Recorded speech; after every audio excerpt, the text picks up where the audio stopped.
Okay, we are going to be looking at some periorbital points next. So first we're going to have bladder 1. And bladder 1 is going to be dorsal to the medial canthus of the eye.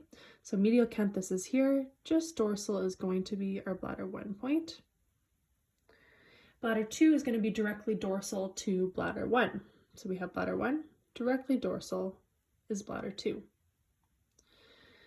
Next we have triple heater 23, which is lateral to the zygomatic process of the frontal bone. So we would be tracking to see where the incomplete orbital rim ends and palpating for the zygomatic process there.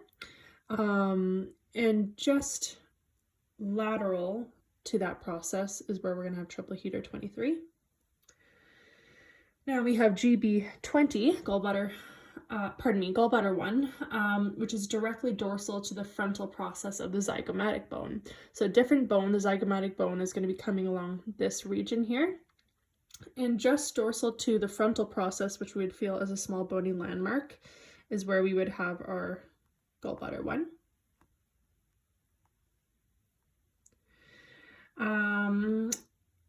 One sun dorsal to the orbital rim is going to be our gallbladder 14.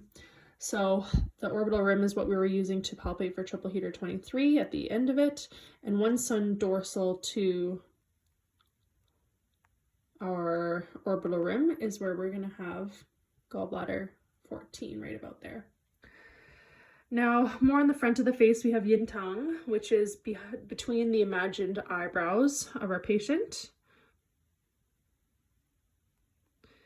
And due to lack of colors, I'm using it as the same color pinpoints as I'm using for the governing vessel line. So the last point is governing vessel 20, which we would palpate at the most rostral aspect of the sagittal crest of the skull if the patient has it. If not, what we can use is the most rostral aspect of the base of the pinna, and on dorsal midline is where we are going to have our governing vessel 20.